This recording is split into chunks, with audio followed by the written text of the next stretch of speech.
हाँ जी दोस्तों, कैसे हैं आप। आज नया दिन और आज हम करेंगे पेंटिंग इंक में, चाइनीज़ इंक में। तो लेट्स सी कैसे होती है नई painting. So guys, I have done some drawing, a portrait of a Nihang.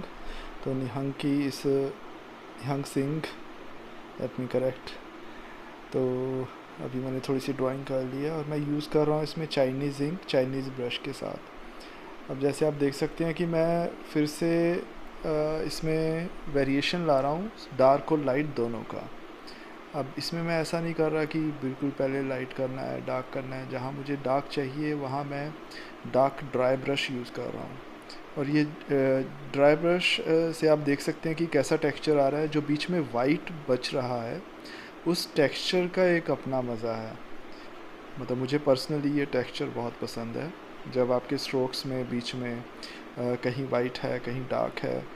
तो अभी मैं हल्का सा एक मिड टोन क्रिएट करने की भी कोशिश कर रहा हूँ, जहाँ मुझे अभी इतना नहीं पता है कि मुझे एक्चुअल में कौन सी वैल्यू चाहिए।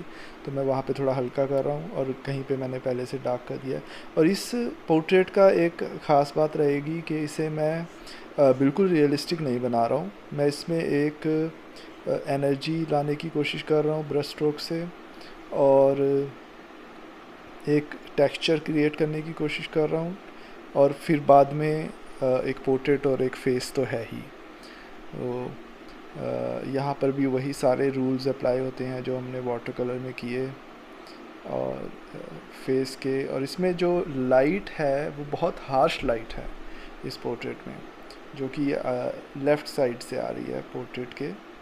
और उस हार्श लाइट की वजह से क्या है कि जो शेडोज़ हैं वो भी बहुत हार्श हैं।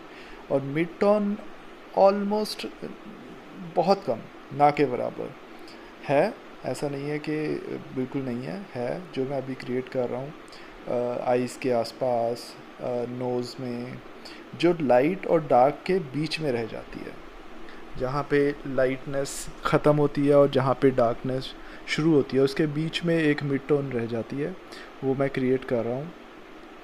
और कुछ कुछ मिड टोन से थोड़े से डार्क टोन से मैं फीचर्स को और प्रोमिनेंट बना रहा हूँ। और इसमें मैं 3 ब्रश मैं यूज़ कर रहा हूँ। एक चाइनीज़ ब्रश है और 2 नॉर्मल ब्रशेज़ हैं अपने, अलग अलग साइज़ के। डिपेंड करता है कि मुझे कौन सी डिटेल करनी है, कितना काम करना है। और नोज़ में भी अब मैं बहुत सारी वैल्यूज़ क्रिएट कर रहा हूँ, क्योंकि मैं चाहता हूँ कि जो फेस है उसके जो आइज़ हो गई, नोज़ हो गई, स्पेशली आइज़ और नोज़ का जो एरिया है, क्योंकि लिप्स थोड़ा बियर्ड के पीछे चले जाएंगे। तो आइज़ और नोज़ पे मैं स्पेशल फोकस कर रहा हूँ, उस पर ज़्यादा काम कर रहा हूँ, क्योंकि मैं चाहता हूँ कि जो मेरे ऑडियंस है, जो आर्ट वर्क को देख रही है, उसका सबसे पहले ध्यान आइज़ पर और उसके साथ नोज़ पर जाए। बाकी सब जितने ब्रश स्ट्रोक्स हैं वो सारे उस चीज़ को सपोर्ट करने के लिए हैं। और जैसे आप देख सकते हैं कि मैंने जो पहले ब्रश स्ट्रोक लगाए थे उनका इतना फीचर्स को डेवलप करने में कोई रोल नहीं है, वो सिर्फ वहाँ पर सपोर्ट के लिए है। तो उनको मैंने सिर्फ यूज़ किया है एक एनर्जी क्रिएट करने के लिए पूरे आर्ट वर्क में। और कहीं ना कहीं वो ये भी हेल्प कर रहे हैं कि आपका जो स्पेक्टेटर है, जो देख रहा है आर्ट वर्क को, उनका ध्यान आर्ट वर्क के अंदर ही रहे और जहाँ मैं ले जाना चाहता हूँ वहीं रहे, आँखों के पास वाले एरिया में। थोड़ा सा मैं फीचर्स को और प्रोमिनेंट करता हुआ थोड़ी सी डिटेल्स और मैं बढ़ा देता हूँ धीरे धीरे। और फेस के इस पार्ट में अगर आप ध्यान देंगे तो मैं ऑलमोस्ट वाटर कलर की तरह इंक को कर रहा हूँ, पानी ज़्यादा लगा के, क्योंकि मुझे यहाँ पर लाइट टोन चाहिए और मुझे यहाँ पर ये भी चाहिए कि फ़ीचर्स उभर कर आएँ। उनकी जो शेप है, उनकी जो राउंडनेस लगा लीजिए, या जो मास है उसका, वो एकदम निकल के आए, वो जो लाइकनेस है कैरेक्टर की वो भी आए। और ये पोर्ट्रेट क्योंकि एक निहंग वॉरियर का है, सिख निहंग वॉरियर, तो मैं ये भी चाहता हूँ कि उसमें एक एनर्जी हो जो उसके कैरेक्टर को निकाल के लाए। हालांकि फेस बहुत काम फेस है, और at the same time energy is also there, वो एनर्जी भी उसको सपोर्ट कर रही है, उस कामनेस को। या आप ऐसे बोल सकते हैं, जैसे हम कहते हैं, जैसे ऐसा होता भी है कि जो तूफ़ान आता है, बड़ा साइक्लोन आता है, तो उसकी एक जो सेंटर पार्ट होता है उस साइक्लोन का, वो हमेशा शांत होता है, बिल्कुल शांत। उसको आई आई भी बोल देते हैं, आँख भी बोल देते हैं, जो सेंटर पार्ट होता है।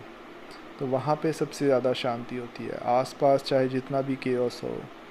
तो ऐसे ही हमारा जो पोर्ट्रेट में जो कैरेक्टर है, चाहे उसके आसपास बहुत केओस है, बहुत अशांति है, बहुत कुछ हो रहा है, लेकिन उसके सेंटर में, उसके अंदर एक कामनेस है, उसके अंदर एक शांति है, जो कि एक वॉरियर और एक हर इंसान में होनी चाहिए। वॉरियर में तो होती है, क्योंकि वॉरियर खुद को ट्रेन करता है उस चीज़ के लिए, हमेशा शांत रहने के लिए, खुद पे कंट्रोल रखने के लिए, अपने माइंड को कंट्रोल करने के लिए।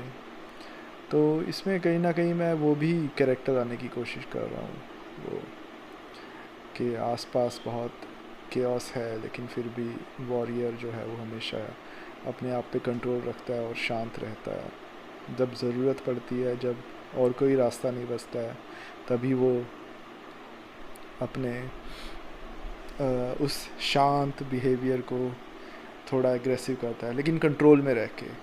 कंट्रोल उसका हमेशा रहता है। शायद एक आर्टिस्ट भी ऐसे ही काम करता है, चाहे उसने एनर्जी से क्रिएट करना है, पर उसका ब्रश के ऊपर कंट्रोल, उसके हाथ के ऊपर कंट्रोल, वो बहुत ज़रूरी है। मैं थोड़े सा बड़े ब्रश से फाइनल बड़े स्ट्रोक्स लगा रहा हूँ, जहाँ पे मुझे लग रहा है कि हाँ, मुझे यहाँ पे डार्क चाहिए, क्योंकि ये लाइट के बिल्कुल ऑपोजिट एरिया है, इसलिए मैंने यहाँ पे कुछ स्ट्रोक्स लगा के इसको डार्क कर दिया है, जहाँ मुझे लग रहा है कि हाँ और चाहिए डार्क। और मैं ये सारा कर ड्राई ब्रश से रहा हूँ, जो मैं फाइनल अभी स्ट्रोक्स लगा रहा हूँ, क्योंकि मुझे वो टेक्सचर भी चाहिए जो ड्राई ब्रश से आता है। थोड़ा सा कंट्रास्ट क्रिएट कर रहा हूँ मैं, ताकि जो पोर्ट्रेट है वो थोड़ा सा बैकग्राउंड से भी बाहर निकल के आए। और हाईलाइट को अगर आप देख रहे होंगे, जो मैंने हार्श लाइट की बात की थी, उसको मैंने वैसे ही छोड़ दिया है, वाइट। ज़रूरी नहीं है कि आपको हर आर्ट वर्क में पूरी डिटेल देनी है, बस सबसे इम्पॉर्टेंट जो चीज़ है आपको कैप्चर करना है कैरेक्टर, आपका अपना विज़न, कि आप उसको कैसे देख रहे हो, आप उसको कैसे प्रेजेंट कर रहे हो। यही चीज़ होती है जो एक आर्टिस्ट को दूसरे से अलग करती है। क्राफ्ट में क्या होता है कि क्राफ्ट में सब लोग एक जैसा काम करते हैं, क्राफ्ट एक ट्रेडिशन की तरह चलता आ रहा है। हालांकि आर्टिस्ट को क्राफ्टमैन भी होना चाहिए, क्योंकि उसका बेस वहीं से क्रिएट होता है, पर क्राफ्ट सीखने के बाद फिर आप उसको अपने आर्ट में आप कैसे उसको एक्सप्रेस कर रहे हो, वो ज़्यादा इम्पोर्टेंट है। तो मैं अभी वही एक वो स्टाइल क्रिएट करने की कोशिश कर रहा हूँ, कि ऐसा ना लगे कि ये तो हर कोई बना सकता है ना। एक उसमें एक जो मीडियम है उसका एक अपना स्टाइल, और आपका अपना स्टाइल, उसको आप कैसे प्रेजेंट कर रहे हो अपने सब्जेक्ट को, वो ज़्यादा ज़रूरी है। आपकी अपनी लैंग्वेज में आप उसको कैसे दिखा रहे हो। बस हल्का सा मैं फीचर्स को और प्रोमिनेंट कर रहा हूँ, आँखों को स्पेशली, क्योंकि मैं चाहता हूँ कि आँखें सबसे ज़्यादा इम्पोर्टेंट रहें इस आर्ट वर्क में। मैं अपने व्यूअर को चाहता हूँ कि वो सीधा सेंटर में ही देखे। और इसमें मैं अपना टाइम ले रहा हूँ, मतलब ऐसा नहीं है कि मुझे फटाफट ख़त्म करना है। मुझे जहाँ लग रहा है मैं सिर्फ वहीं पे स्ट्रोक लगाऊंगा, और सोच के, कंट्रास्ट देख के, कंपैरिजन करके, विजुअली जहाँ मुझे लग रहा है यहाँ हल्का सा डार्क होना चाहिए, वहाँ मैं हल्का हल्का धीरे धीरे उसको डेवलप कर रहा हूँ। ये बिल्कुल ऐसा भी है जैसे आप एक स्कल्पचर बनाते हैं क्ले से, मिट्टी से। आप धीरे धीरे मिट्टी लगाते हैं, जहाँ आपको लगता है आप मिट्टी लगाते हैं, उस फीचर को निकालते हैं। अगर लगता है आपको कि कहीं पे मिट्टी ज़्यादा लग गई तो आप मिट्टी कम कर देते हैं। उसकी थोड़ी सी गुंजाइश यहाँ पर कम है पेंटिंग में, स्पेशली इस इंक में। तो इसमें ये आप समझ लीजिए कि इसमें सिर्फ आप ऐड कर सकते हैं, सब्ट्रैक्ट करना थोड़ा सा डिफ़िकल्ट हो जाएगा। और मैं उतना कर भी नहीं रहा हूँ, मैं सिर्फ ऐड कर रहा हूँ। शायद इसीलिए मैं धीरे धीरे ऐड कर रहा हूँ, क्योंकि मुझे पता है कि सब्ट्रैक्ट करना इतना आसान नहीं होगा, तो मैं ऐड भी उसी अंदाज से कर रहा हूँ कि मुझे सब्ट्रैक्ट ना करना पड़े। हमेशा पूरा सोच के समझ के, और ये चीज़ें एक्सपीरियंस से भी आती हैं।